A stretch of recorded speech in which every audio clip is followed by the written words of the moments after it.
for all of you because my dentist is. Oh, I can't wait. Is at the co-op. It's near the co-op. Like he is like right like the food co-op. And I took 3 pictures. Like I started to have a really good time because I was waiting for Randy to come pick me up. And while he was going to pick me up, I went into the co-op and I started to take pictures of really that stuff you only find at the co-op.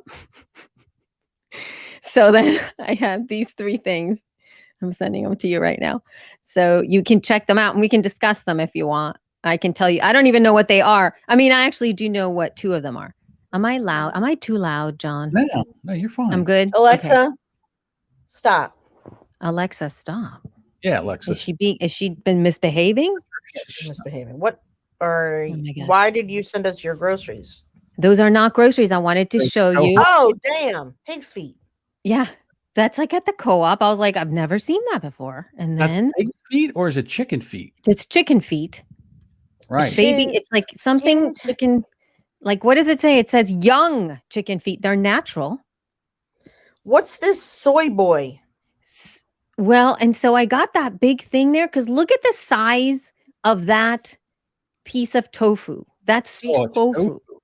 Look at the size of it. Have you ever seen 4 pounds, Elsie? I know.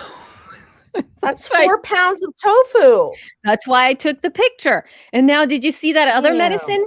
Like that other medicine I'm like, I didn't even know this was I know what skin tags are. I didn't know there was a natural way to get rid of skin tags. There's not. That shit probably doesn't work. Well, anyway, but it's still, mind you, it says organic tag remover. I didn't know it was a thing.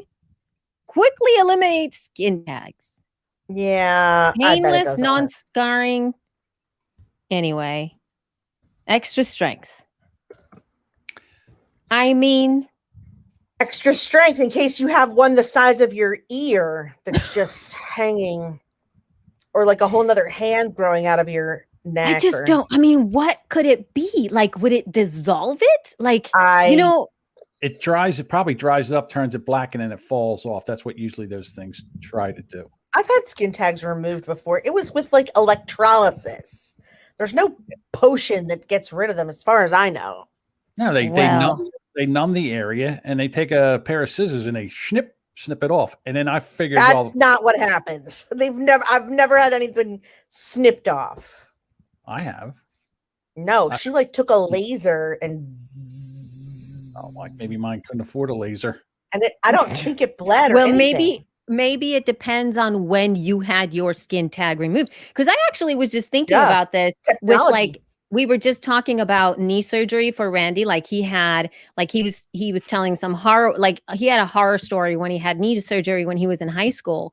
And at some point he'll tell you the story. It is really highly disturbing. And there was like, when is it like malpractice that might have possibly been a problem in there? Anyway, but nowadays though, knee surgery is fairly cool, right? It seems to me that it's like not cool. It's not as invasive as before. Hi, Cheryl. Hello. Yes, you get the text. So anyway, I think that things change. So maybe skin tag technology has gotten better. I don't know. I mean, listen, if obesity medication is a thing and works, then definitely skin tags are going to have to keep up with that. Because you can't put people on obesity medication like Trulicity or Ozempic, like what I have samples of it just to see if it works. You can't do that and not have skin tag removal because you'll just have an epidemic of skin tags. People losing hundreds of pounds and then that isn't together. How do you know? Wait, are we talking about the same thing here? I thought that skin tags are just these little tiny things that come out of your skin. Like they are, but when you lose weight or when you're heavy, like heavier people get them like when their arms kind of rub together or here because they have an extra chin, they come here, or I mean, you don't have to be heavy to get them. Lots of people who are skinny have them too, I guess. But your arms. What's the difference between a skin tag and a mole? Like those little, because I have a little mole that I've always had since I was a baby. A skin tag is kind of like can be flat almost sometimes. It's like it's not a mole. It's not round usually. It's Well, just I've sort of seen. like I a think Randy has. I know that he has one on his back. I've seen it, so I know what that skin looks tag like. or a Yeah. mole. No, a skin tag.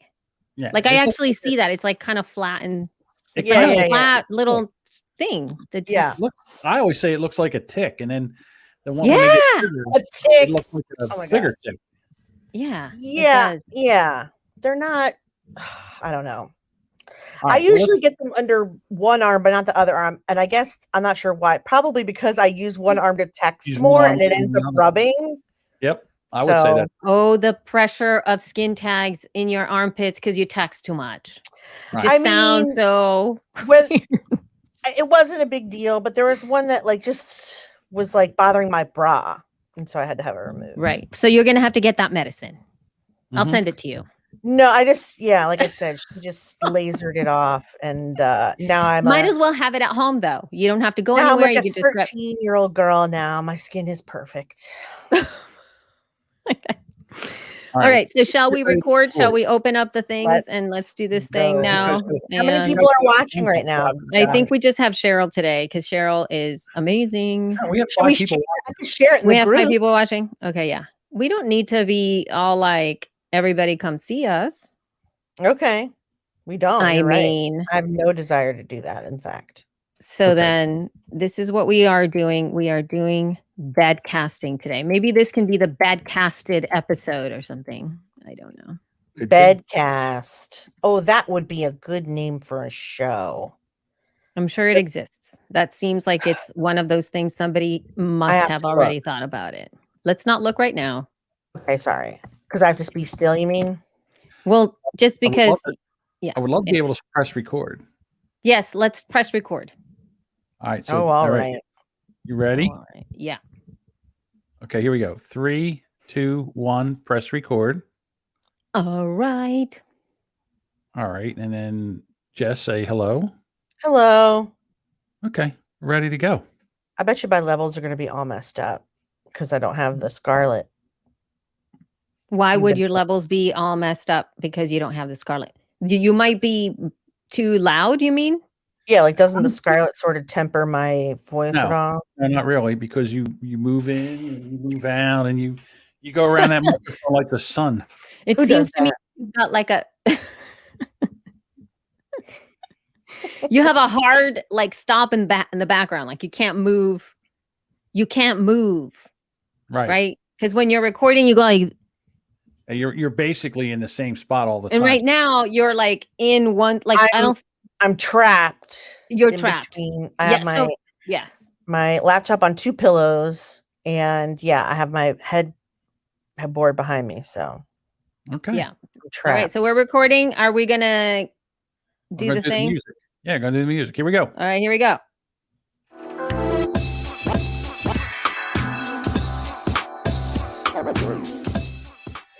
Hello, hello, hello. Welcome to episode 307 of She Podcast, aka the Bedcast. The bed cast. I'm just gonna lean back as well. Yes, you're bed casting as well. I forgot. Yes, Elsie and I are See? both in bed, but not for any kind of exciting reason. Nor are we together. So And sadly, we are not together. Although Yeah. even if we were, it would probably also not be very exciting. But I no, digress. we would. Yes, I know. Maybe I I don't know. The last time you two ladies were in the bed together and podcasting was one of the funniest episodes that I can ever remember, because you would both almost- lean into the microphone. Yeah, we almost bonked heads over and Yeah, over. it was it was the funniest. Yeah, we laughed, and I think you took off. I don't know how many minutes of us laughing. like 10 minutes because we couldn't get it together. Anyway, I'm Jessica Kupferman. The giggling that you hear is from Miss Elsie Escobar. And then, of course, as always, our producer, John Jamingo. What's up, everybody? What's up? So, This is like, yeah, this is the most relaxed. I'm trying to vibe, the goals. I saw a picture of Michelle Obama and Barack Obama podcasting like leaning back, and like she has her leg up, and then they have these large like boom arms that are just coming to their faces, and it looked so comfortable. And so I think this is my interpretation of what that is. Chilling, leaning back into pillows at my in-laws' house. They have to have 10 people off camera, right? It's just not them sitting there. I mean, they probably do, I would think. Yeah. You think that's the set? You don't think that's their pad? Their pool pad? And no, Chicago? Of course that was their house. I mean, and also I have been, because I shared this with John offline and then Jess came in, but I have been a little bit I've been obsessing with Call Her Daddy. And I've been like listening to a lot of different episodes. And then what she does too is that she also releases a video portion of the shows. And yes, there are some times where they will do like a studio. Like there's a studio where she goes in and then her guest goes in the studio as well. And then they're like separated. But there's been a couple of times in a couple of episodes where she's gone to a house. And she's done whoever her guest is, she'll go to their house, but they sit like on a couch separate from each, like way on opposite ends. And what I've seen them using, it's kind of neat. It's kind of what I'm doing right now. It looks like they're using SM7Bs on a holding, like a whole, I don't even know what it is. It kind of looks like this. Right now I have like a tripod headstand, a mic stand that I have put together, and I'm holding it with my hand. And so they have these interesting sort of, they're not desk stands. They're like hold stands, I guess. I would say it's like a selfie stick for a microphone. Yeah. It's really, it's really thick though. It's not skinny. It's very thick. And that's what they use. So it's not like they're not holding the mic, of course, because it's an SM7B, or at least that's what that's what I say it is. It may or may not be. And that's what she's been doing. So anyway, that's how about that? Interesting. So I'm kind of doing a little bit of that too. I'm leaning back, holding my mic and chilling. Yeah. So a boom pole. A boom pole. That's what is. Who knew? A good word. Pole. That's a boom pole is my new favorite word. Boom pole. Yeah.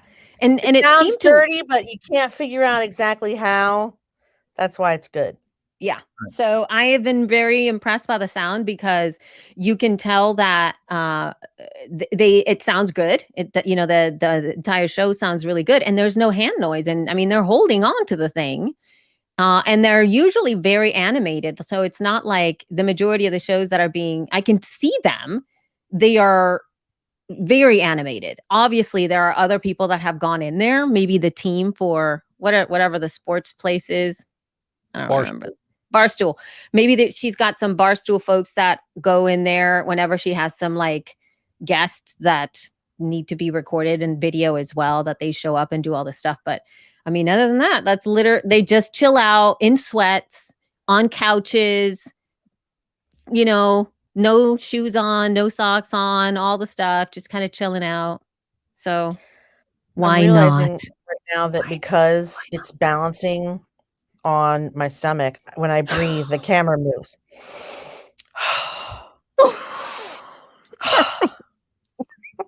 No, I can't laugh.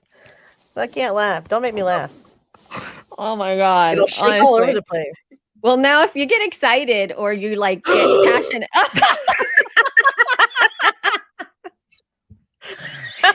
You guys, we can't. No. This is not going to be good. This is not going to be good. It'll be fine. Boom pole. That'll be our safe word. That should be a sexual safe word. Boom pole.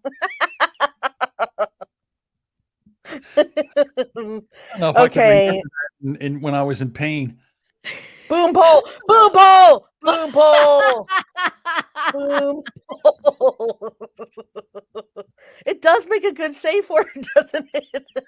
Gotta be. Elsie, can we say that tonight when we're being interviewed, just in case one of us isn't saying the right thing? Jessica, boom pole. Boom pole.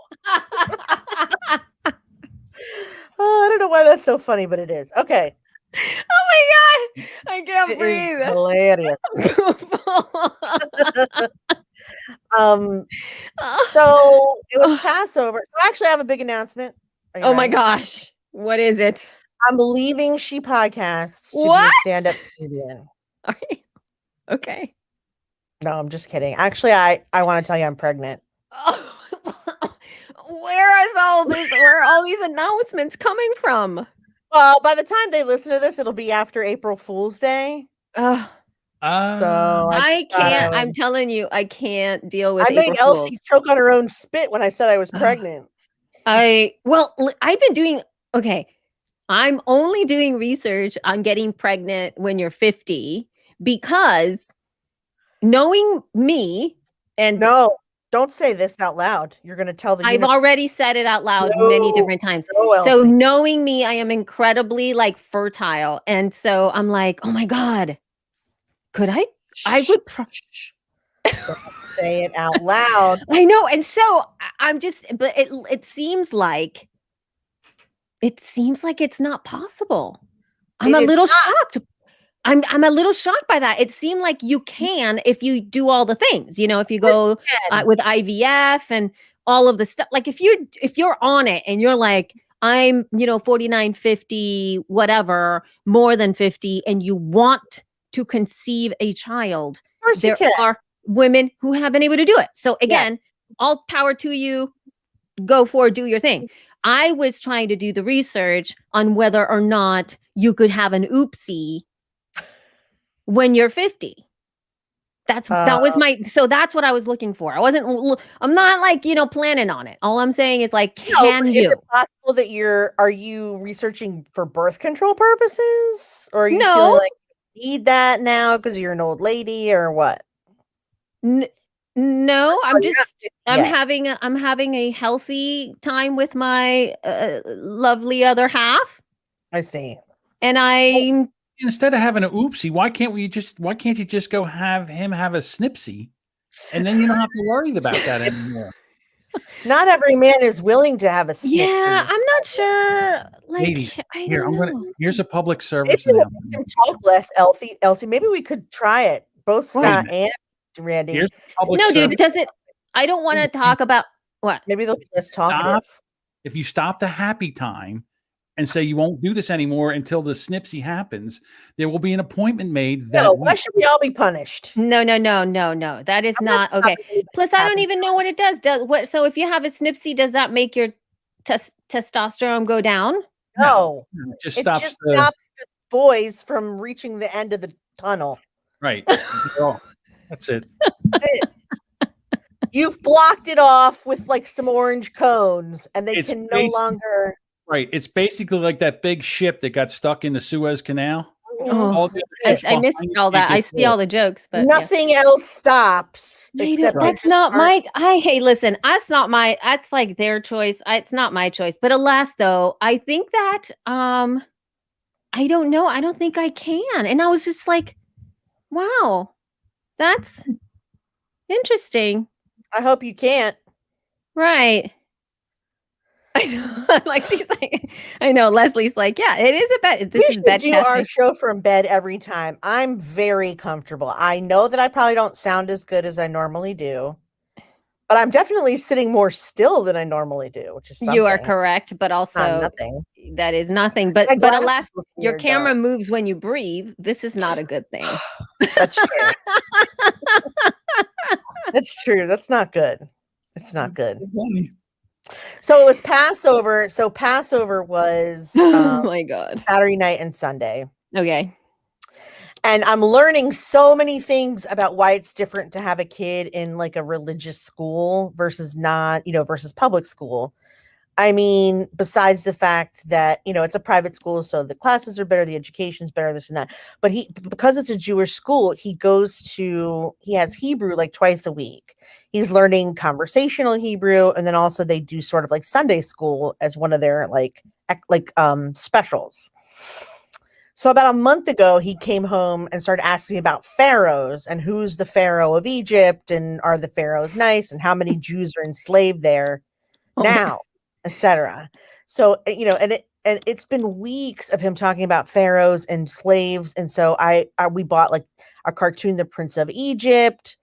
and we've looked at Lego sets that have pharaohs. Like I've purchased and watched and talked about every possible Egyptian pharaoh that ever lived. Then for Passover, he wanted to dress up as Pharaoh.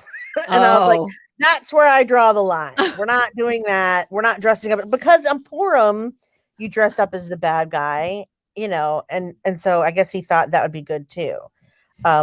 So we had a Seder 2 nights ago. He grew parsley at school for the Seder plate. Oh wow. He also did there's a section of the not the ceremony, but like Seder means order. So there's an order under which you're supposed to like run the dinner, I guess. Like there's first you talk about the Seder plate, then you talk about the story of Passover, then you drink wine, whatever. So there's one part where the youngest person at the table reads the 4 questions, and you can either read them in English or in Hebrew. He did the whole thing in Hebrew, reading the Hebrew. Wow. Not even reading the alliteration, you know, like the Hebrew, like written out. Yeah. He read the letters, like the Hebrew letter. It was amazing. Wow. It was amazing. And it made me sad that no one else could see it but us, because normally we have a Seder with like 50 people. Like Scott's auntie has it in her big house. The first time that Emily and Nathan ever met Scott's family was at Passover, and Nathan thought at age 4 that it would be really funny to pretend. She had these big Grecian columns in her living room. Nathan thought it would be really funny to pretend to smack into it. So like he did like a trick when he was like, oh, like that, but he didn't really hit it. Yeah. He pretended, and everyone turned around and went, oh my God, are you okay? And he was like, oh my gosh. That's so Isaac. I know, but Nate did that. He did that, meeting them for the first time. They weren't Scott's kids. They were my kids. Oh my gosh. Yeah, that was years ago. So anyway, so yeah, I kind of feel like he missed his big moment because it's virtual again. You have just said something that is totally not true. Isaac missed his big moment. Yes. Isaac will have so many big moments. I guess every day of his life is a big moment. That's and many folks are going to experience his big moment. So I am not in any way thinking that there was a loss there. He is going to have big moments all day, every day. He's just the big moments boy. He's also going to be the youngest. He's going to be the youngest at the table for a while, right? Well, Scott is the oldest, like, grandchild, so he's got a lot of cousins younger than him. But so far, the ones that have had kids younger than him do not have Jewish mothers, which means they won't know Hebrew or know that. I mean, they'll be able to read it in English, but not Hebrew. He'll probably do it in Hebrew for a while, because the next Jewish cousin is like 2. So he's got a little while to go. He's got like 4 years of spotlight before Hank takes it over. Yeah, and then plus, I wonder if he's going to give it up. It doesn't seem like he's going to want to give it up now. Hebrew? Well, I see. He always does talk about wanting to go to public school, because we have a lot of friends that didn't go to Einstein. Yeah.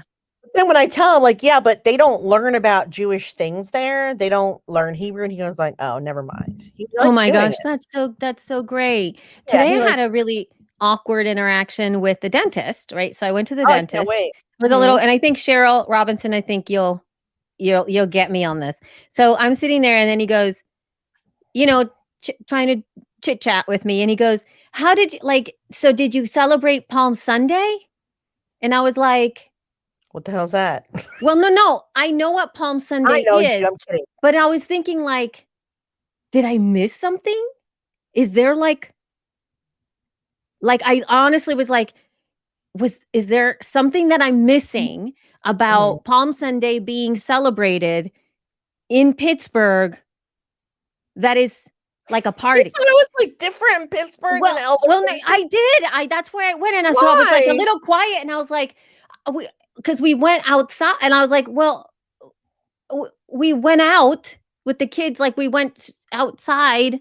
This is what I said, and then I was like, wait, Palm Sunday is like, it's like so isn't it just the Sunday before Easter? Like, what is it? Well, it is, but there's a whole thing. But the thing is, if you go to Mass on Palm Sunday, Mass is one of the longest masses of the year, and they do the entire the agony of the Christ, the crucifixion happens in front of you.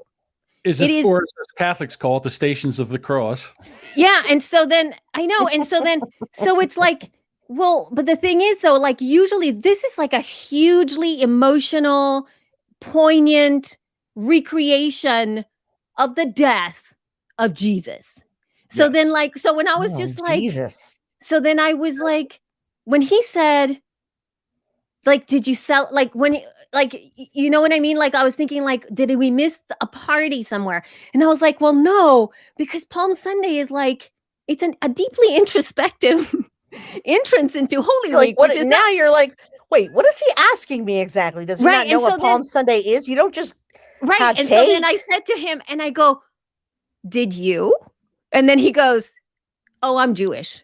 I was celebrating Passover, so I was like, oh, well, that's why. That explains why he's like, Happy Palm Sunday. I know. I was so confused. You know, Elsie, listen, I don't mean to throw this in your face again, but you do talk a lot about diversity and inclusivity, yet I still believe I'm your only Jewish friend.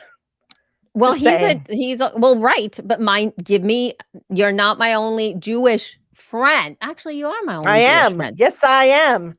I did serve many. I have had hundreds of Jewish clients and have served many Jewish people, particularly in Beverly Hills. They are by far the most annoying clients. So I'm going to go ahead and assume that was not your best Jewish experience. Right. Persian Jewish is a very unique experience that I think everyone needs to experience in their lives. Assuming you mean Israeli. Persian is that's what they called themselves. Okay. I don't know if Persian Jews. That's fine. That's what they It just probably means a lot of falafel and like Moroccan food.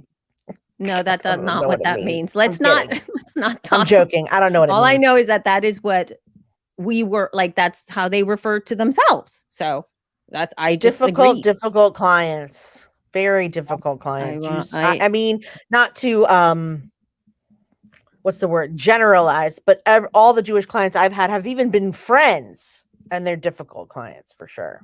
Very difficult. I just remember that, at least for me, this is true. I will agree with your assessment. And it was always the most challenging tables that I had. And most of that had to do with hot items. Interesting. Now that's not what I would have expected. So then it was with hot items. Like I remember whenever I had a very specific table that used to come all the time, and they would always order soup, or they would always order, like some kind of tea. And then if I brought them the soup or the tea as it was, meaning the way that we serve everybody their stuff, they would say that it was warm, and I had to go back and I had to make sure that it was, I don't know, they actually put their soup in the microwave, and it was it was like, it was boiling. It had to be like boiling. It had to be boiling. And then I had to bring it back and give it to them. And that was the only time. And they was like, oh, thank you. And then they loved me. Right. But I remember I was always like, oh my God. We don't withhold affection. We just need everything to be perfect. Yes. And then I would always go to the kitchen and go like, y'all, you have to heat this up. And of course the entire kitchen would be like, that's the way it's supposed to be. It's fine. That's the way it's supposed to be. It's hot. It's a hot. Yeah, but actually I'd probably send it back if it wasn't boiling hot. I wanted to burn my friggin' tongue. It's like, it was very disturbing. It was very, but alas, they did tip pretty. John Domingo is being very quiet like right now, but anytime I've ever eaten out at a restaurant with John, he always comments on what a fussy orderer I am. He thinks I'm like When Harry Met Sally. And it's true, but I don't think it's because I'm Jewish. I have a texture eating problem. I am fussy just because I think it's ADD. I don't think my it's 'cause I'm daughter. Jewish. Well, my daughter is like that. I have zero, like I'm the opposite because I wasn't Elsie's raised the opposite. She just points to something on the menu and then waves them away. And then it's like, bye-bye. And then also she's like, this, thanks. Yeah. And then my parents, like, it would be, it's like it's mortifying for them to in any way say, this is not, like, my dad is the type of person that you can give him the wrong food. It could be totally, and he'll just go, thank you so much. And he will never complain. He will just eat as it was, never at all. My mom is the same thing. They just go, "Thank you so much," and that's it. No one is ever. That the end. I got a crazy story because I'm like your parents. So I go to a restaurant and they give me my food and it's not what I ordered. So I don't say anything. I just eat it. So then they bring out the table across from me. Oh no. And she goes, "This isn't my order." And he goes, "Oh, I must have gave it to him." He comes over, picks up my plate, gives it to her, gives her my plate. Did you already eat off of it? Yeah. Holy shit. Right. So I go, "Hey, I ate off of that." So he's like, and I'm not going to say what kind of restaurant it was. And he's like, "No big deal." And I'm like, "Kind of is. I don't think she wants my food." Yeah, that's a big deal. Right. So then I said to her, I wouldn't like that. Yeah, I said to her, "I'm sorry. I just didn't complain. I figured, no, I must have said it and he didn't understand me. So this is what and I'm not fussy, so I ate it. It was kind of close." But she said, but people do kind of expect you to go, "Hey, I didn't order this. Whose food do I have?" Right. And I didn't say anything because I'm that guy that doesn't say anything. And when she did it and he switched plates like that, the look of horror on her face. Yeah, that's insane. Like that. Yeah, not cool. But that's the way. Yeah, that's the way most we are like. And then Randy's actually he's very kind. If something is wrong, if it really needs to be fixed, he will do it. But he's also crazy patient. So you know how like there's certain times that you go order food and it's super late, or somebody like this happens like at Starbucks, or it used to, at least, where like you order and everybody gets their drink and then you're still standing there and then you're like, how come they came before me? And then there's that. Like I start to get antsy when I see those people, and at least I'll start to be like, I'm going to go get my coffee. But Randy is not like that. He's like, it's like patient man. I used to be, and it's like he that. just hangs, and I'm like, why don't you go ask to see if they forgot your order? I'm patient, aren't I, John? I'm nice to the waiter and waitresses. Yeah. I mean, I'm patient and nice. I just have a tough order. Right. I've eaten with you. Aren't I nice? Yeah. I'm the nicest goddamn person ever. I've never thought, oh my God, what a bitch. Like that's never crossed my mind. Well, because I was wait staff too. And not only am I super nice and I don't care if they screw up, but I try to leave them like 25, 30%. Right. I mean, I know how other people are going to stiff them that night for something stupid. Yeah. There's a difference between like being high, like that you just kind of need to be like, oh, can I have, and this is what can I have the bowl, whatever, the Santa Fe bowl, but can I have no chicken, no cilantro, everything on the side, no onions, a little, and then you're like, all right, like there's how about if I just bring you a buffet and you can just make it and yourself? There's that, but then there's also like every time that you've asked for something specific, it hasn't been like super extra. It's just been like a normal thing. Like put that on the side, or don't make it spicy or something. I don't know. That to me seems reasonable. Or can you sub the noodles for rice noodles? Or can you, something that's pretty like on point. Can I have the latte with the coconut milk and not the regular milk? Like that is a reasonable ask. So we order from DoorDash a lot, and Scott always has like a special fucking order. Like he's the person where you order Mexican food and he's the guy that wants like seafood paella or some crazy, they can't just fucking get a taco, which they've mastered, right? It has to be like some crazy bullshit so that when they finally get it to our house, because we can't go eat, something's wrong with it. There's something wrong with his order every time we order. And every time I say, because you complicate it. You complicate it. He complicates it every time. Later on, when he doesn't have food, he'll send me downstairs to get him something. Last time he sent me downstairs was like 2 nights ago. He wanted a ham and cheese sandwich, but not this bread. He wanted on this bread, and he wanted mayo on one side with just a tiny little swirl of Dijon mustard. I was like, you're fucking killing me right now. You're killing me right now. You know I have ADD. How am I gonna? And then he goes, and I want 3 pickles on the side. And I was like, I'm gonna apologize now before I even go down for getting it wrong. Yeah, I'd have sent him down there to make his own sandwich. I said, nobody can make that sandwich. You go. I mean, it's ridiculous. And Meryl does the same thing. Like, I never realized. Now I understand why she's difficult to go out with, because I never ordered food with her from home until we lived together. But whenever we were in a restaurant, I was always kind of embarrassed because she's so like she does this shit where she's like, "What kind of vegetables do you have?" Or better yet, she'll go, "Do you have broccoli?" And it's like, well, what thing do you want to eat though? Or she'll go, "How many breasts is it?" "Oh, I can't eat all that." Like, waiting for the waiter to be like, "Well, here, let me." She just says to him, "I can't eat all that." Like, it's his fault. And so I used to be like, what is she talking about? But that's what she does to Scott now. So now the most entertaining part of my week is when we order something and Scott has to ask Meryl what she wants. Because we'll order from somewhere like, let's say Papa John's, right? Which we don't get that much, but it's just a good example because it's very well known. And she'll go, "Do they have Sicilian pizza?" Yes. And he's like, "It's Papa John's." "What kind of sausage do they have? Is it the round kind or the We've ordered it 1,000 times. You've got to be kidding me. Okay. What about salad? Do they have any salad? And honestly, I'm usually next to Scott pissing my pants because it's just so funny. She irritates him so badly. And I just love it so much. I would have been twitching by the time they got to the salad question. It's amazing he hasn't sleepwalk homicidally killed her. Oh my God, that's not cool. But can we now move into maybe a little bit of podcasting news? That would be amazing. All right, let's move on to some podcasting news, people. The news you can use for the informed podcaster. Podcasting news. Oh my God. Oh my God. Oh my God.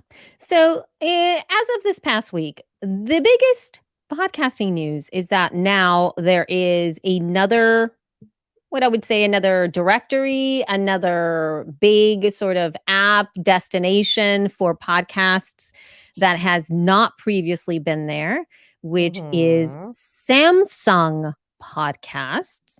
And it's not particularly it's not quite at this moment like Apple Podcasts, which is, inside of the ecosystem for Apple, that now whenever you buy a specific Apple device, like an iPhone, the Apple Podcast is already in there.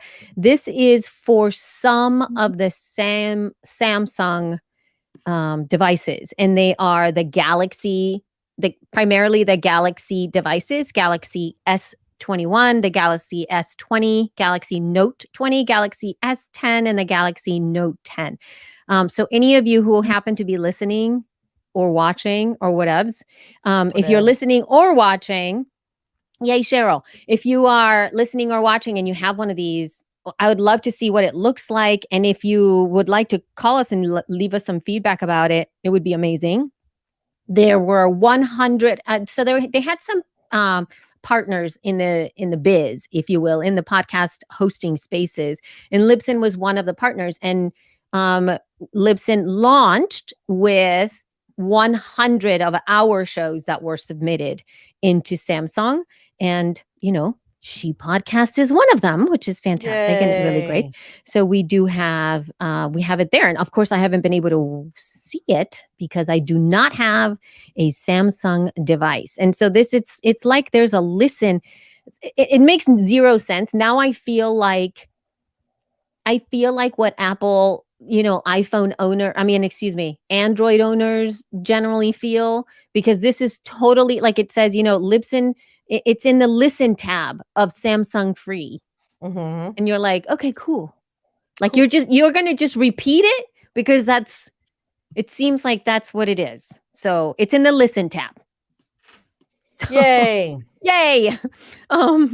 So I hope it's there. And so that's exciting. That just means that Android users or at least Android users. I don't know how expensive the Galaxy tabs or the, Galaxy devices are. It might be is that a higher end kind of thing, John? Do you know anything about that? Yeah, it is one of the better ones. But see, so I still have my Android phone, the Google Pixel.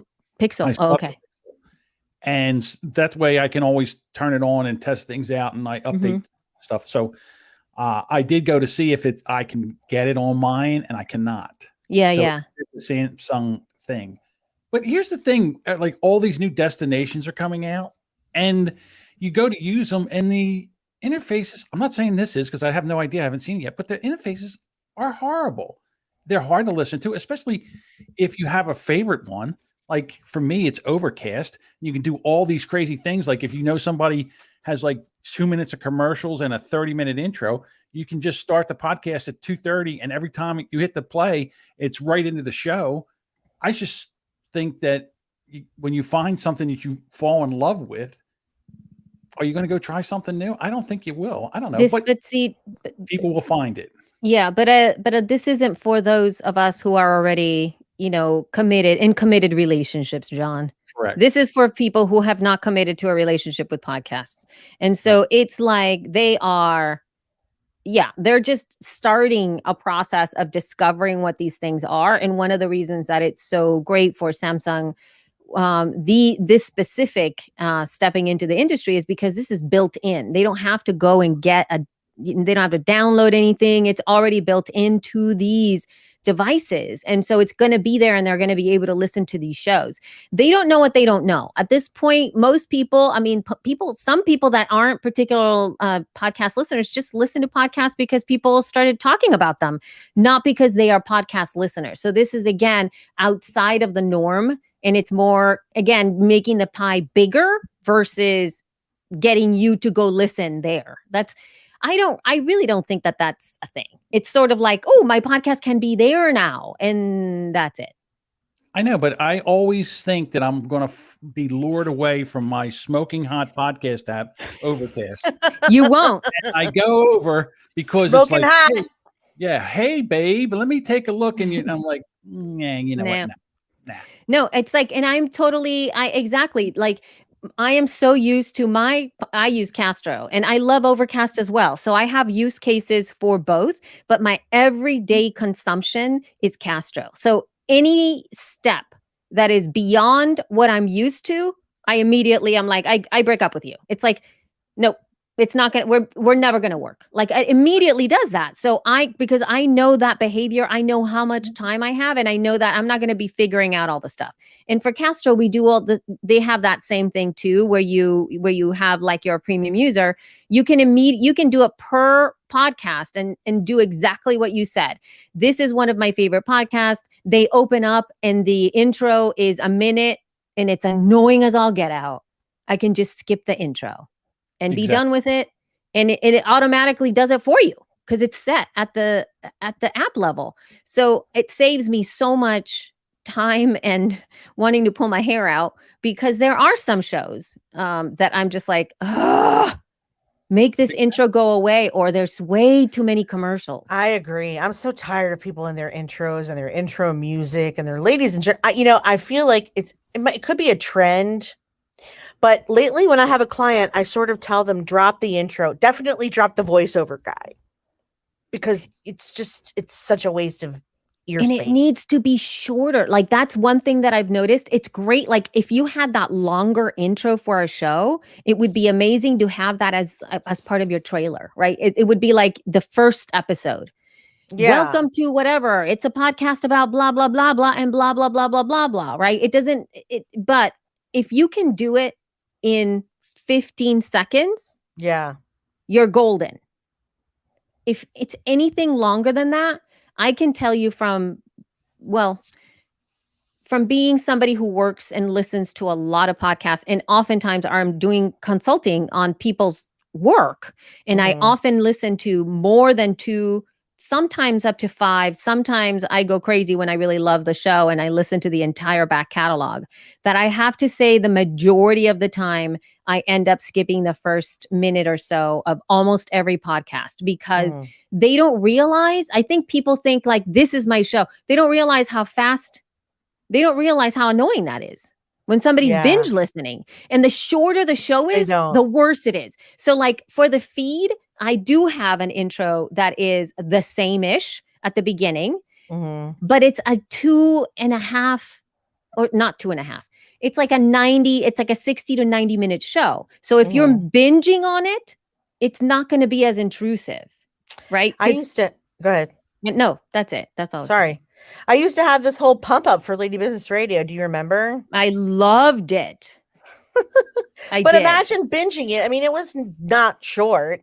No, it wasn't short. The purpose of it was just to get people psyched. Yeah, no, but the thing is, with the Liz, I liked it, but I also didn't binge listen to your show. Right. I listened to a few. Like, why would you? No, because the thing with your show is that I picked and choose.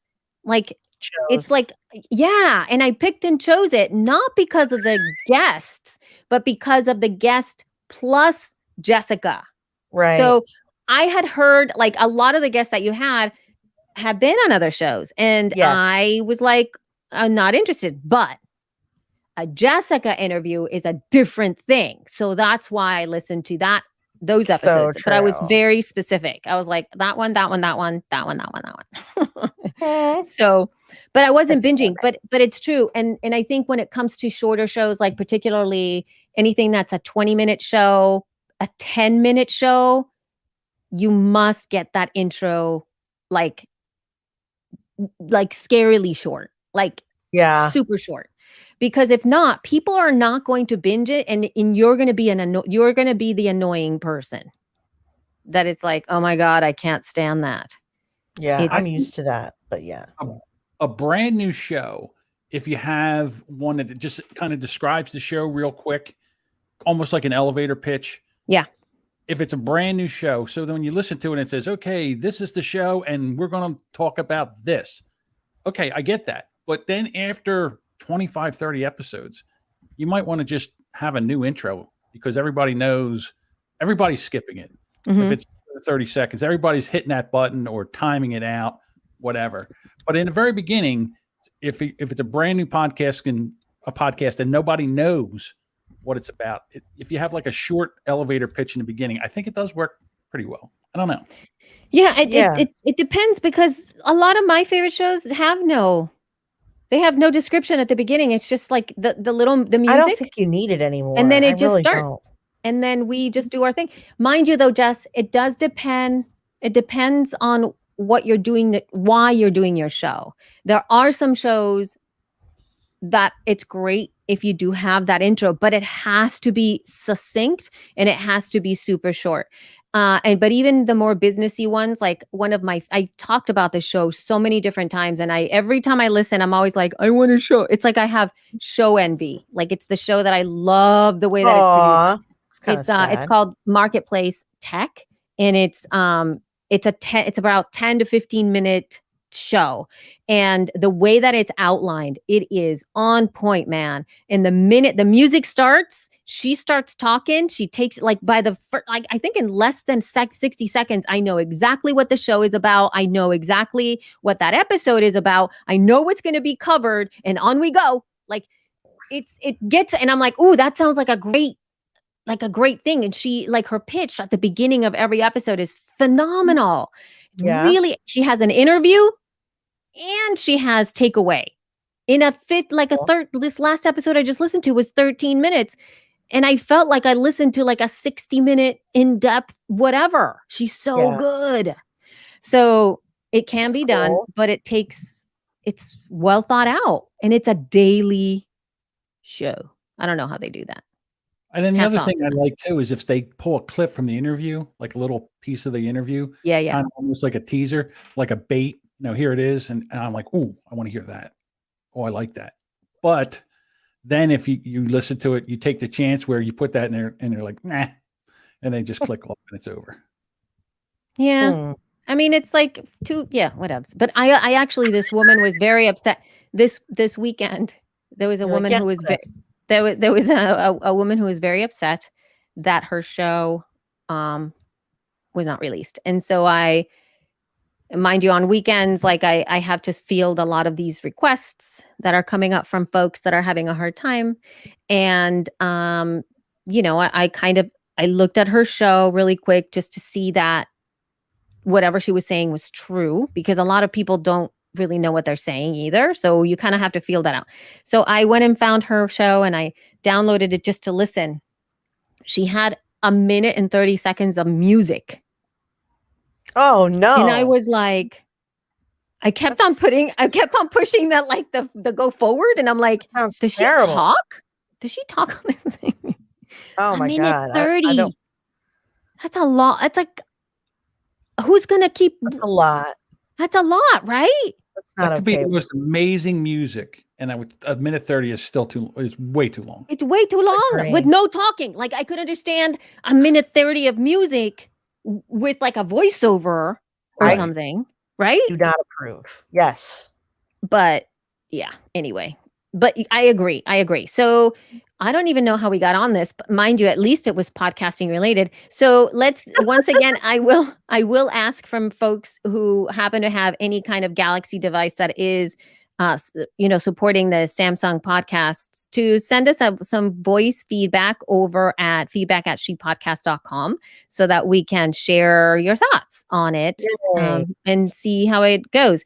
Now, we are going to have a link in the show notes that is a Libsyn blog post. So it is a little bit biased towards Libsyn. If you are hosted on Libsyn, you can read that blog post and then you can request to be added to the list once they start to add more people into the Samsung podcasts directory. Or I think that's what it's. I don't even know if it's a directory, an app, whatever it is, because right now it's not open. It's not like a general public kind of thing. Like anybody can just sign up. So I will have that done. All right. Oh, what else is happening? So this next thing here is again Libsyn centric. Sorry, it's all Libsyn newsy type things. Is this the feed? What are we? This is not. I know it's not the feed, but this is actually going to this is affecting people beyond just the normal stuff. Oh sure, just use it up. Yes, I'm using it up. So Libsyn 5 is at the time of this recording, I guess at the time of this recording, you can go to 5.libsyn.com if you go to that URL and you can sign if you're a Libsyn user. So this is for Libsyn users. You can go to that URL and you can sign in using your existing username and password, like what you already use. You can sign in and then you can see what Libsyn 5 looks like.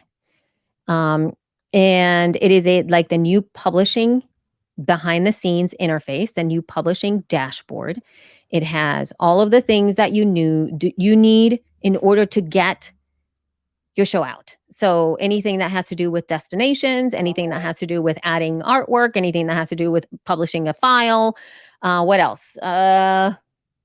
There's the HTML5 player that we've been using for a while that we have on our blog. You can use that. And there's also a new podcast page that you can also have access to, which is a lot more streamlined. It's very slick. It's mobile friendly, and it has all these really fun things on it. So anyway, that is what you can have for Libsyn 5, and it's accessible for you now. Mind you, it is not finished. So there are some things that are, as of now, not yet released that are not in Libsyn 5. You still have access to Libsyn 4. So you can go through whichever one you want to go to. It's not like, how when you go inside of Facebook or Twitter and it says, pick the new Facebook, and then you click the little knob and then you're kind of stuck with the new one.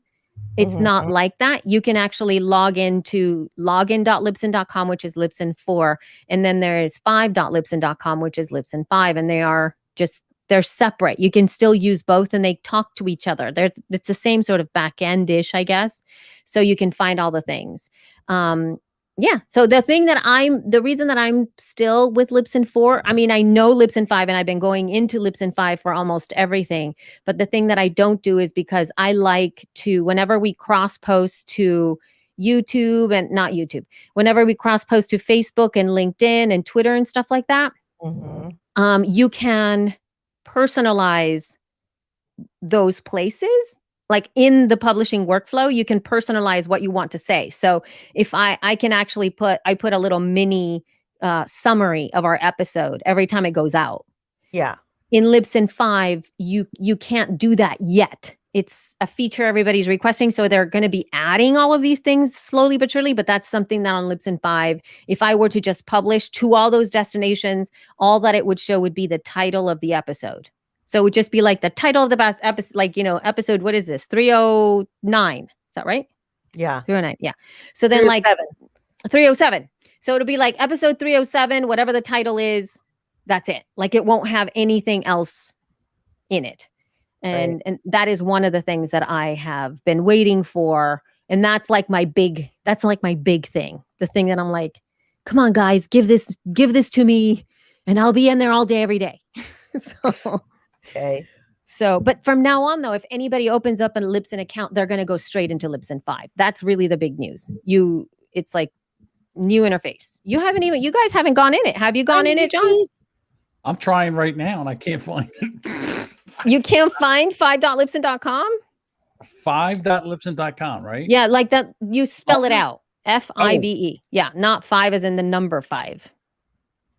5.libsyn.com. And you just sign in with your own stuff and all of the things. And let me see if I can put this. I am typing with one hand. How about you guys that? laughing? Do you see some? No. Do you see things now? Why would we laugh at you? You're never funny. You are hilarious. All right. No, I like it. I like it a lot. So hold on. I'm going to send this to you. I haven't, I just texted you the feed website, or it's like the podcast page. It's not, I haven't gone in there and like customized it, and like changed fonts and things like that. You can do that. And also for Libsyn 5, there's a branding area. You know how Canva has the little branding area where you can pick all your colors and you pick all your fonts? Yeah, yes. So Libsyn 5 has that as well. They'll add a little area. No way. Yeah, so you can pick all your little colors, and you can pick, they have Google Fonts in there too, so you can pick the Google font that you want to go with your stuff. Jessica, who's there? You're like looking over your... Yes. Well, somebody who changed their clothing. Oh, okay. So, but you can see all the things. Listen, I'm recording my show right now, so can you come back? Love you. Okay, bye. Okay, good. Ran away. Yeah, look at that. See, there's like So the feed.libsyn.com. I would change. Great. Yeah, I would change. Like, I'm not sure I like the white. Like, I'd rather have like a dark mode. But I mean, all I'm saying is I haven't gone in there and done anything. This is what it did. A big, huge difference. It's very nice. So Yeah. I'm super happy. And then again, it's really easy to like have people subscribe to your show and all the great places. Anyway, that is all. That's all I have podcasting related news. I think that we've been on a bit. Is there anything else that you want to talk about, Missy? I know it's just I mean, yeah, we have been recording for an hour, but we didn't get a chance to talk about our troll, but we can do that next time. No, we can talk about the troll right now. I'm just saying, I don't think we have enough time. Talk about it right now. Or we can talk about the troll. That's fine. That was our first troll. That was our first troll. But before we get into the troll, folks, I think that one thing that we did not mention at the beginning of the show at all, we mentioned that Jess was on her bed, and we mentioned that I was also on my bed, which is kind of weird because you didn't know why we were on our beds. So I will tell to you. Why. I guess we didn't. We forgot that part. Yeah. So then, therefore, they're hearing a different quality in audio from Jess. But I'll let Jess tell the story. I'm going to tell my story really quick. We came to Pittsburgh for the week. And we came almost specifically so that I could go to the dentist. So that's another story for another day. But so I'm in Pittsburgh, and when I'm in Pittsburgh, I don't really have a place where I can go record. So I'm in the bedroom that we all sleep in, Nanny's house, and I have a little table and I have all my stuff set up. And this is really the only place that I have in the house where I can come record. And it is a bed. There are no desks. There's nothing in this room that would be a better place for me to record at the moment. So that is why I'm on my bed. You go now. I am on my bed because I, for the life of me, could not connect to Wi-Fi in my office. We have a separate router that is in the dining room, which is as close to my office as it could get. It just was not connecting. Most likely that's because we lost power a bunch of times yesterday because we had a big storm. So rather than stay downstairs where my husband, my son, my mother-in-law, and my housekeeper are, I decided I would come upstairs for the quiet. Something that I get so rarely. And the internet speed. Oh, the internet speed's really good up here. Yes, thank you. But also the quiet. All I think about is solitude and quiet. So yeah. That is nice. And therefore, now we can move on to the troll. The troll. I hope that Jess doesn't fall asleep as she's talking about. I am in bed. It's like muscle memory, It just happens, I think. All right. Well, the troll, though. The troll's not going to make you fall asleep. It will not make me fall asleep. Okay.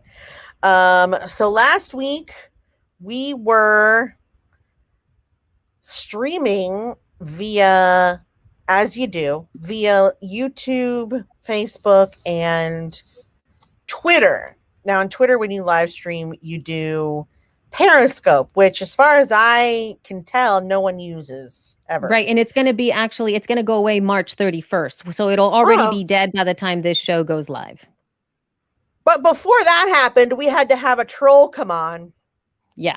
So what we were discussing at the time was Elsie not allowing us to do something. Pineapples, not use pineapples. Yes. She had forbidden pineapples from the branding because although I feel they are welcoming, there is some kind of underlying cultural misappropriation happening with pineapples.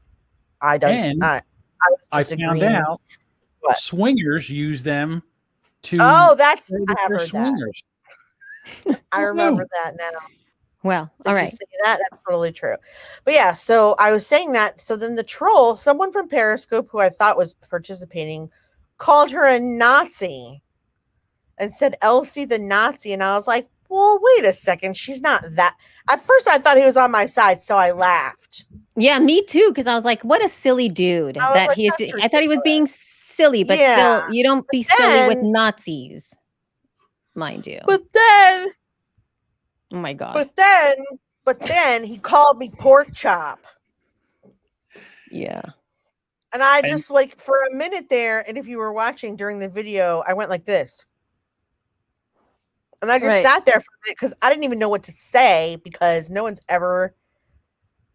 The only time I've ever been made fun of for my weight was at John Lee Dumas's roast, and I wrote those jokes. I mean, like I wrote my own fat jokes. So I was shocked. And then he kept calling me mouth breather. So anyway, it was like it was really interesting to see that because the first thing, with the whole Nazi calling, we kind of like pseudo laughed, pseudo was like, whatever, and like, you just kind of like, what, you just kept going. Right. And then when I saw that, I think what happened is like that instantly got our response, like that instantly got a response. And so when he saw that, it was like, gotcha. And he just went all in. Hammering the feed with it. He just started hammering. And it was like pork chop, pork chop, pork chop, pork chop. It was awful. Mouth breather, mouth breather, mouth breather. And just went, he wasn't just saying the word. He was like. But I also insulted him. I said he was obnoxious and stupid and I could always lose weight.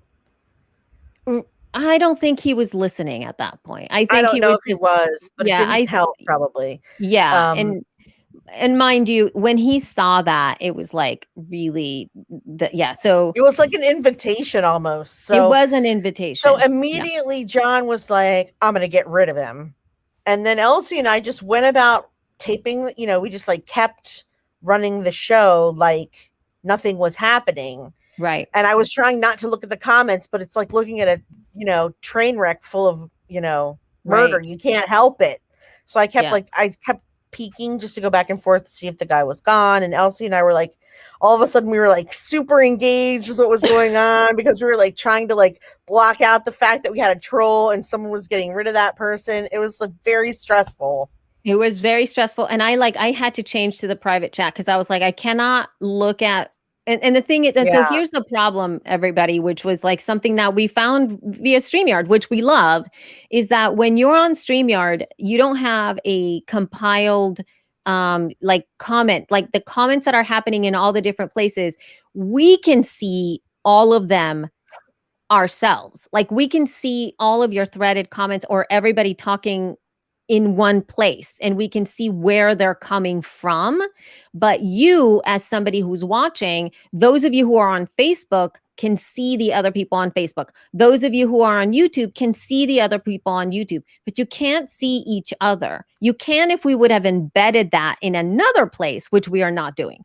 So the thing is that we can't like just kick those people out. Like if we wanted to kick one of you guys out right now, how do you even do that? Like we would have to go to each individual place and kick you out there.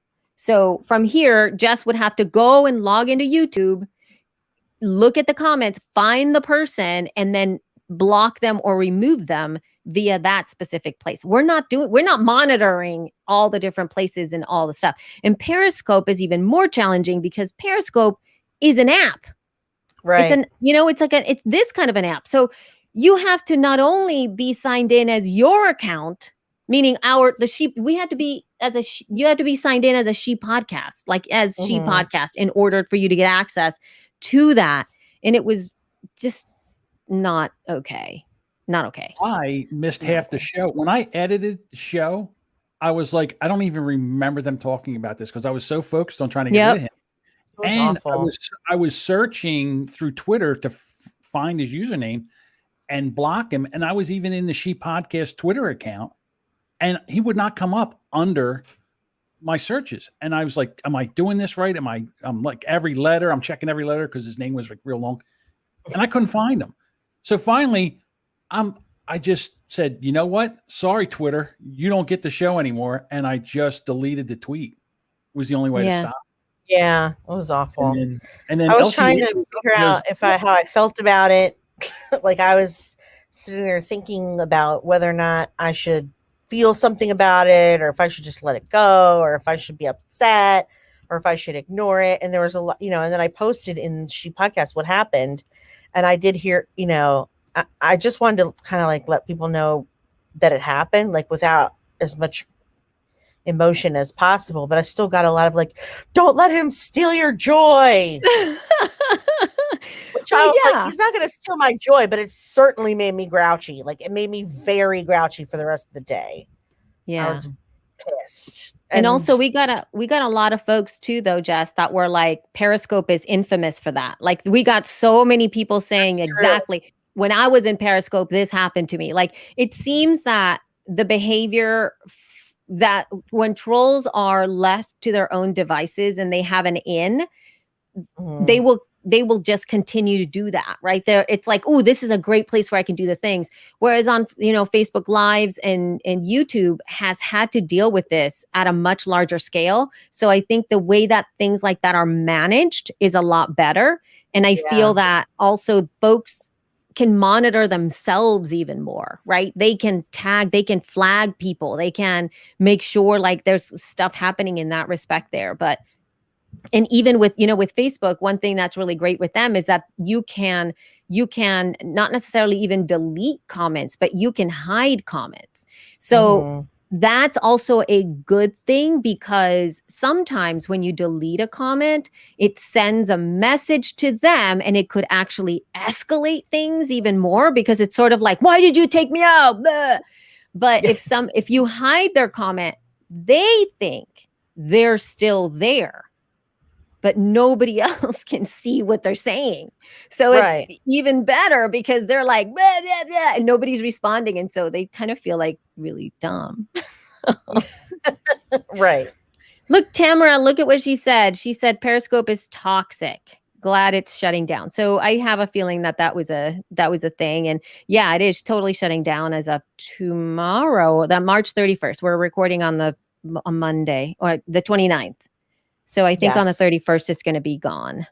I agree. It was a little bit toxic, but yeah, I was panicked. I could not get this guy. I was like, why can't I find him? Am I doing something wrong?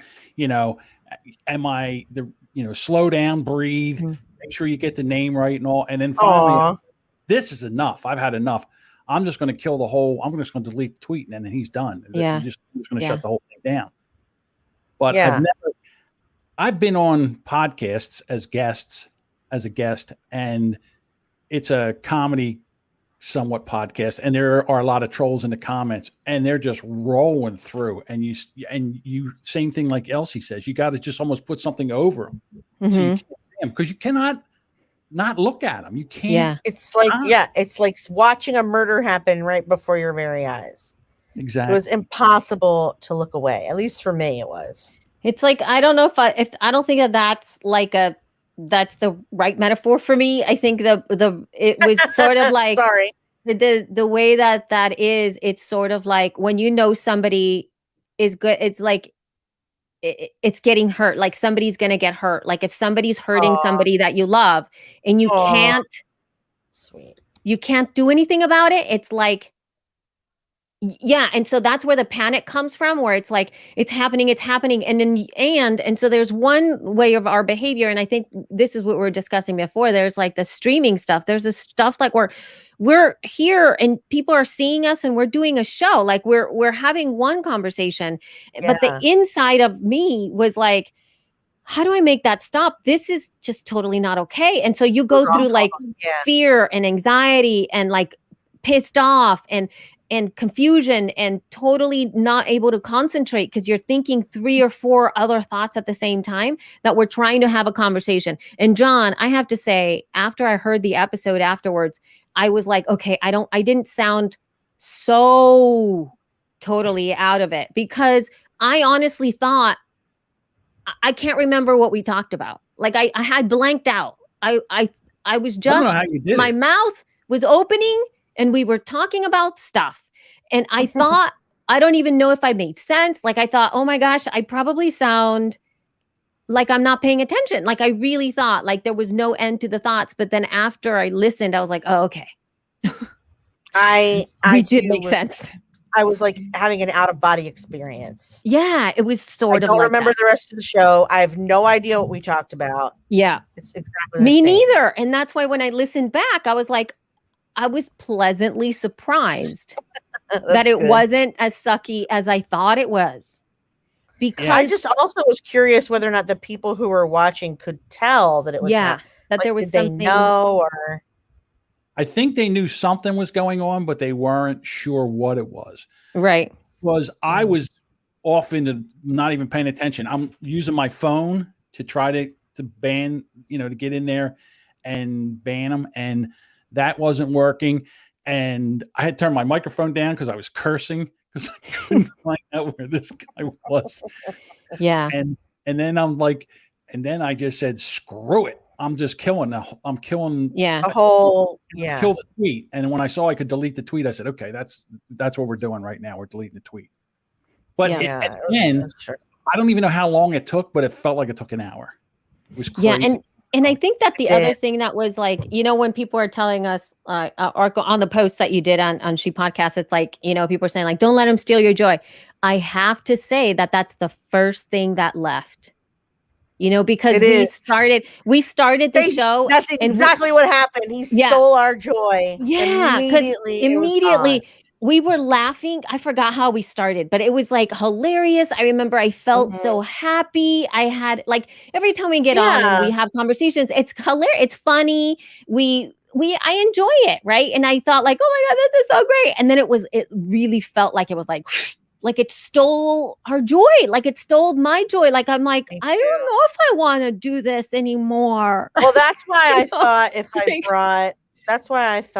I brought that stupid mask on today, that it would make you laugh, because I almost just wore a hoodie. I was very tempted to wear it and just cover my face, because I got to be honest with you, Jess. I forgot about it. I forgot about it too. I know when I saw that, it didn't even register. What registered to me was like, why is she outside? Oh, well, and then I thought, why is she wearing a mask? It was a pig mask. I didn't even read it. It was. You want to come here and say hi? I thought it was funny, but I mean, come say hi. The other part of that is like, it doesn't matter. Like, who is that? May? Yeah. It doesn't matter. He's my how many times you're told he's not worth it. He's bored. He's this, he's that. Like, I don't give a fuck about him. I care that that's the thing he got me on, because it's true, because I feel like it's true. And as a result, hi. Oh, bye. Run. That's the best way to get her to leave the room. Hi, isn't it? Can she hear me? God, is she a little Elsie or what? I know. Totally. She is. She's built like Elsie. Her hair's like Elsie. It's crazy. Close the door. Close the door. If you'd have done that to Isaac, he would have broken the song. He's like da da da da I know, da da da. I know.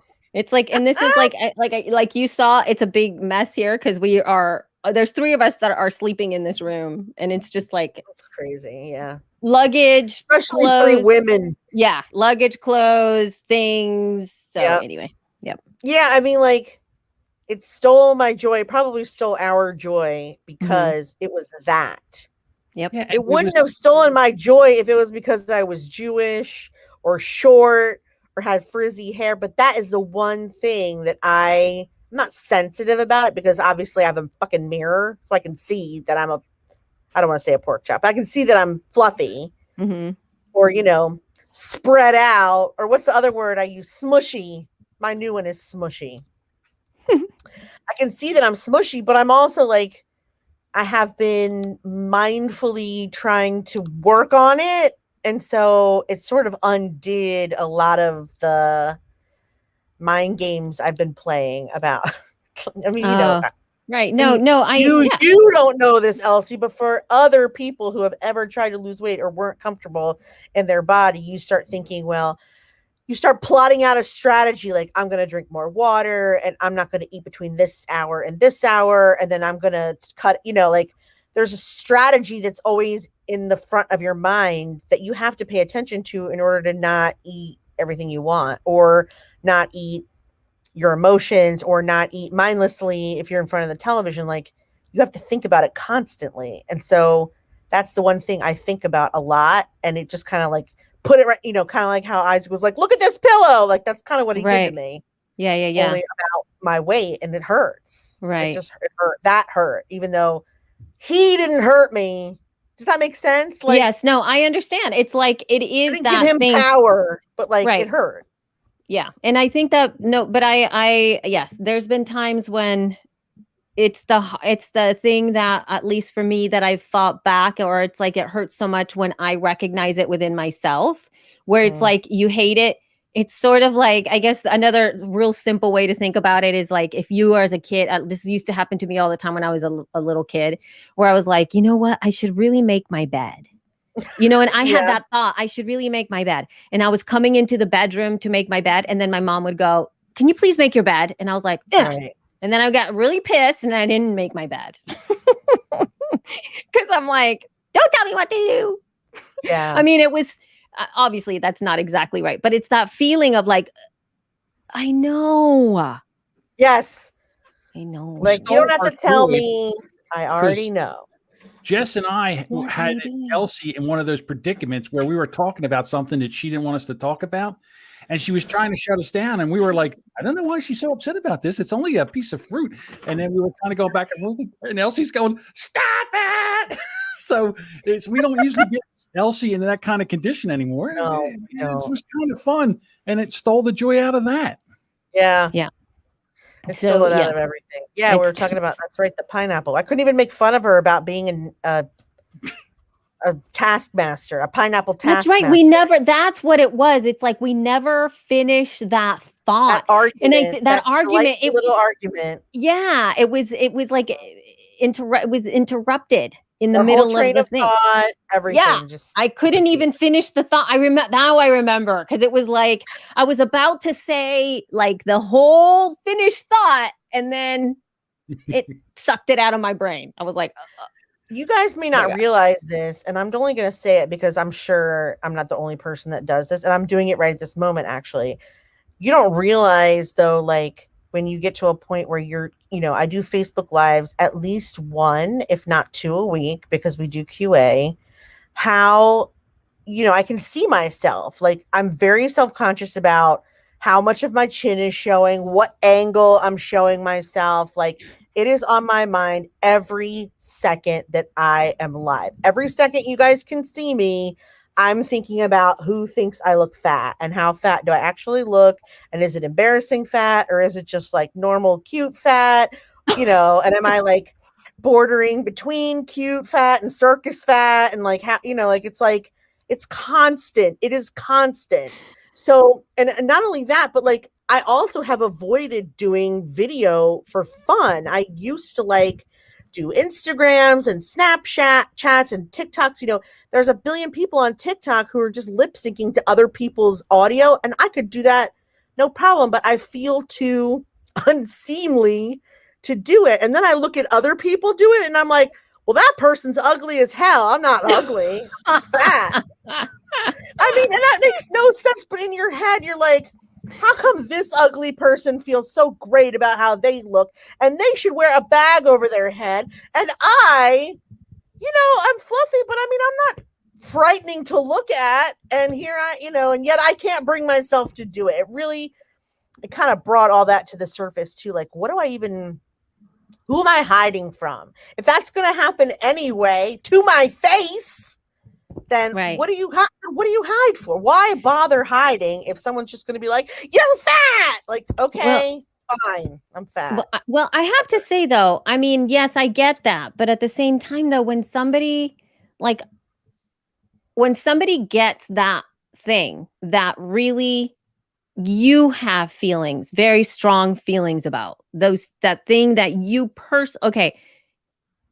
There was a word that my ex used to call me. I'm not going to say the word, but there was a word that he would always say to me. Mm-hmm. That was it made me feel very insecure, and it hit me in places where I didn't quite know how I felt. Like it was a place where I had no sense of confidence. Like I had no sense of who I was, and I didn't quite do it. And he would do that when we were fighting or when there was a specific thing that he wanted me to do. It was how he manipulated me. And so the more he said this word over and over, the more I believed it. The more that I believed it, and the more it messed with who I was as a person. Yes. And so I challenge that. You're saying if somebody keeps calling you fat in whatever live things, if there are more trolls coming in and there's people who pile on each other and they just go off on you, I don't think you're going to be like, oh, whatever. I think it's going to hurt.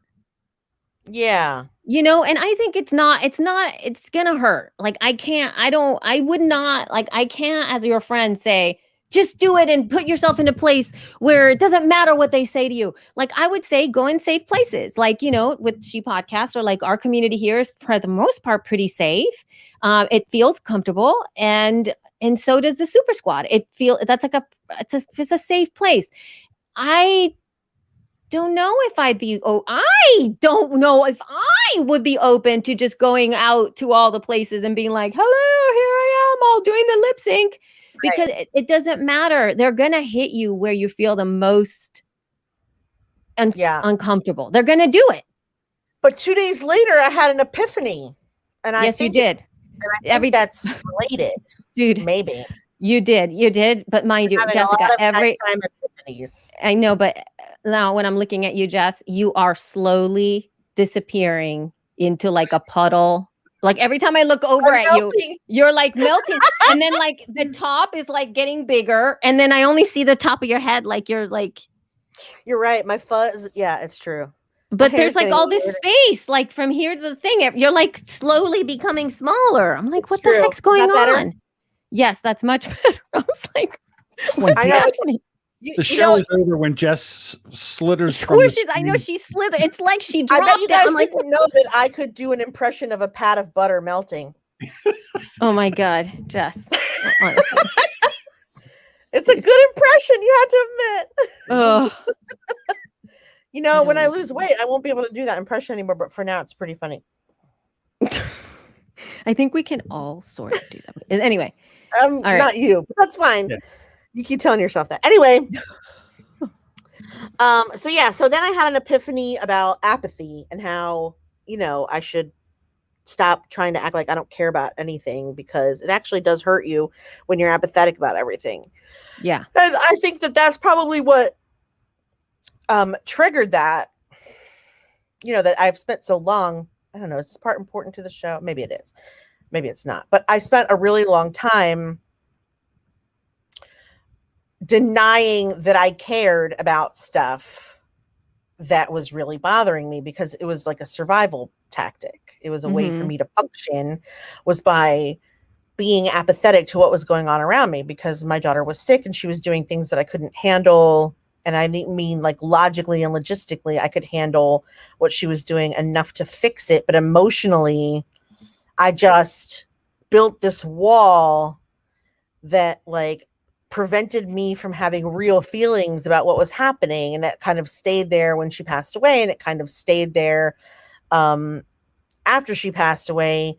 But it kind of seeped into other things. It seeped into like how often I do my hair, or how often I do makeup, or how often I buy myself clothes, or how often I do my nails, or do I care about what my house looks like? If there's something broken, I don't care if it's fixed. If there's a room that, you know, if I buy art for a wall, it could sit there for 6 months because I don't care if it goes up. Like it seeps into everything. It seeped into our business. It seeped into our podcast. I mean, I don't know how much apathy I had before this, but like, I'm just like, yeah, I'm going to do the show notes now. Well, wait a minute. I don't care that much yet, but like, but it does seep into everything you do. And then it's like, I realized it's like a poison. I mean, you do it to protect yourself, but then you end up doing QAs looking like a homeless person. And that's when you know, like, oh, this might be too much apathy. Like maybe I should, you know, I mean, like, cause there was a while there during the pandemic where I couldn't color my hair.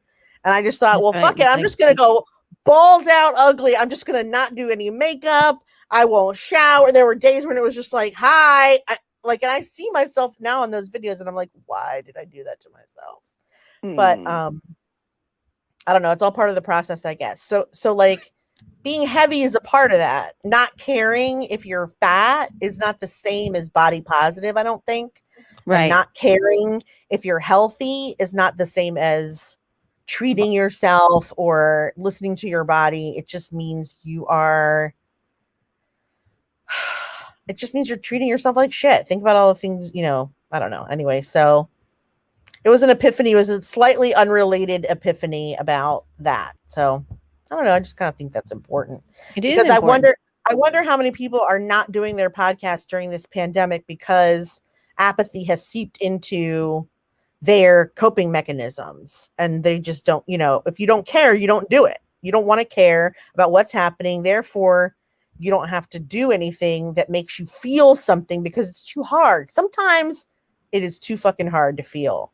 Mm-hmm. It just is. But I kind of wanted to talk about it because for those of you who are listening right now, what is it that you're refusing to feel something about? Is it poisoning that thing? Is it poisoning momentum or your Instagram feed that you've worked hard on or your shoe collection? I don't know. Or your friendships or your relationships or your, you know, like how many people have you stopped talking to that you saw every day because it just hurts that you don't have them right now? Like, don't let those things, you know, apathy is It's not hatred, but it's an equal opportunity offender when it comes to negativity. It's negativity disguised as what's the word? Protection. But it's not. I don't think it is. That's what I've decided. Also, medical marijuana can provide these epiphanies for you too. Well, I think I'll layer like another thing that I responded back to you as well, because yes, all of the things that you said, but the thing that I think that I saw from the core of what you shared with me is that if you were to dig all the way through, it's about pain. It's about dealing with pain.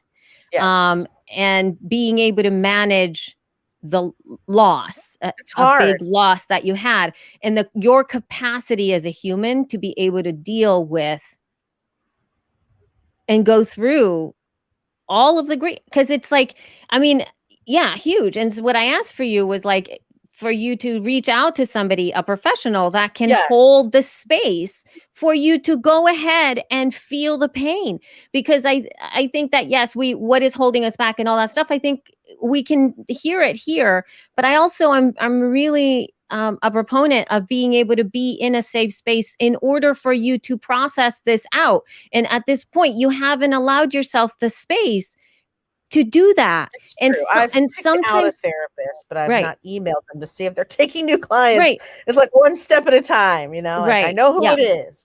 And I know that it takes time, and it also doesn't feel, it's sort of like when you're detoxing, because there's a point when you're doing a detox where you go to like 2-3 days, possibly even a week, where you feel horrible. You feel like you're like dying. You feel like you're dying. You feel like everything hurts. This can't be living. This is so that's why when you go through a detox, you actually have to have a community around you. You have somebody who's gone through it. They can tell you where it's gonna get better. You have to just keep going. And if you try to like open up like the box of the feelings, if you're in a place where you cannot process it or have the capacity to go through it, you're just going to shut the door and you're going to keep doing what you're doing. It's true. I'm grinning only because I imagined an apathy detox has like Melissa Manchester's like, don't cry out loud. Oh my God. You know, like sad songs, tissues, movies about cancer and people dying, you know, like that's an apathy detox, right? I will say that since having had this epiphany, I also realized that it has bled over into like my closest relationships. Like that can bleed into your relationships with your children, distancing yourself emotionally from your children, from your spouse, being afraid that if you love them, something will happen to them and they'll leave. And then you'll be broken again. So because you don't want to be broken again, you love them, but also it stops right here. You won't go any further. And I don't want to have relationships. Honestly, it prevents hurt, but it prevents joy. It's not that fun to feel meh about everything all the time. I would like a t-shirt that says meh though, because I think that there's plenty of those. It seems like there are many people that love that. Apathy. Anyway, so it's just something I wanted to see if you guys wanted to send us feedback about or think about, like how that's bleeding into your daily life. Like how much do you not care about your surroundings, about what you look like, about your relationship with other people, because it just hurts. Because even if you aren't in a similar situation where I've already been through like tons of grief and heartache, but like just this situation now is very painful, too painful to deal with on some level. So I don't know. I'm not saying, I certainly don't know how to deal with it because I'm not a psychologist, but I like to play one on TV. So let's talk about it next time. You look like that dude. Who's that guy with the hair? Yeah. Oh my God. Kramer. Your hair is like straight. I mean, that would be kind of, since I'm on the bed, I can just sort of like, this is what I would look like upside down. Look, guys, I'm on a gravity chair. She looks Only this would be like this. The cartoon Dilbert. Or now, that's right. Dilbert. Larry Fine. What about the guy on Dilbert whose hair was like this? You know? Yeah. Oh my gosh, Jess! Look at that. That is just too much. Anyway, it's like It does not deal with the laws of gravity. Anyway, thank you guys so much for listening. I'd love to know how it's leaking into your lives once you've thought about it. Let me know. Let us know. Let us know what you thought about this episode. You can find all the show notes at shepodcast.com. You can find us on social, Facebook, Twitter, and Instagram at ShePodcast. You cannot, however, find us on Periscope. That's never happening again. And it won't ever happen for anyone again. Ever happen again. Just so you know, if you're interested in coming to She Podcast Live, we are going to be raising the prices very, very, very soon. So go to shepodcast.com/live. Check out the ticket prices. They're the lowest now that they're ever going to be. And join us in Arizona. You can also buy a virtual ticket. You can always switch it up later. shepodcast.com/live. I think we're ending on a weird note, but it's cool. We will see you next time. Love you. Mean it. Bye. We're